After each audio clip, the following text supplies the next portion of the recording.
Hello, everyone. For my meta-narrative this week, I chose to read from the book Tuck Everlasting.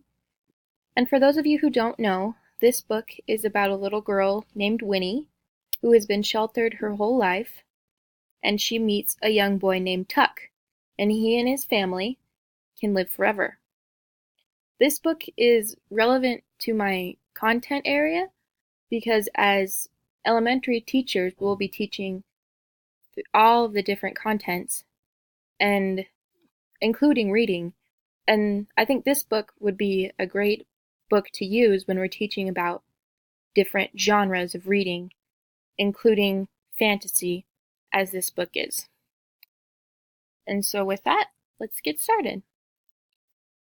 Chapter 1. The road that led to Tree Gap had been trod out long before by a herd of cows who were, to say the least, relaxed. Now, when I first read this, that didn't quite make sense to me. So I reread it and I went a little slower, and so let's do that. The road that led to Tree Gap had been trod out long before by a herd of cows. So when I read that, that makes me think that the cows were there long before people were there. So this town has been here for quite a while. And so the second part of that sentence is, to say the least, relaxed. And so when I reread that again, it makes me think that this town, so the cows were there long before the people were, because they were relaxed. They weren't afraid of people coming in, and they could just take their time and be easy living. It wandered along in curves and easy angles, swayed off and up in a pleasant tangent to the top of a small hill, ambled down again between fringes of bee-hung clover, and then cut in sideways across a meadow.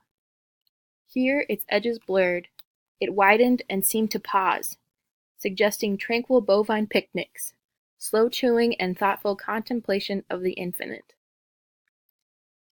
And then it went on again and came at last to the wood. But on reaching the shadows of the first trees, it veered sharply, swung out in a wide arc as if, for the first time, it had reason to think where it was going, and passed around.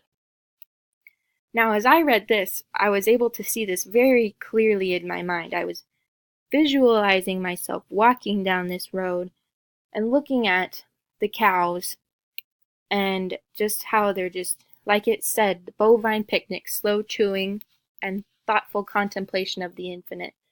So when I read that, I see the cows just hanging out and having a good time, and then all of a sudden, we come up to this wide arc in the road. And so now that makes me think, oh, now we're getting somewhere. On the other side of the wood, the sense of easiness dissolved. The road no longer belonged to the cows.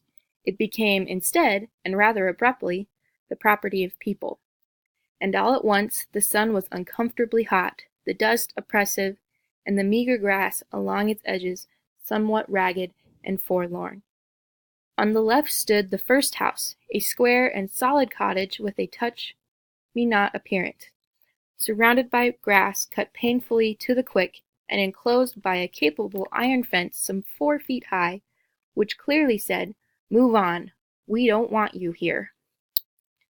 And now when I read this makes me wonder about these people.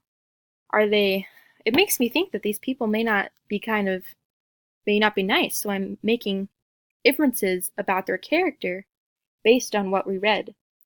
So grass cut painfully to the quick and a capable iron fence some 4 feet high makes me think that these people are very private and they don't want strangers coming around.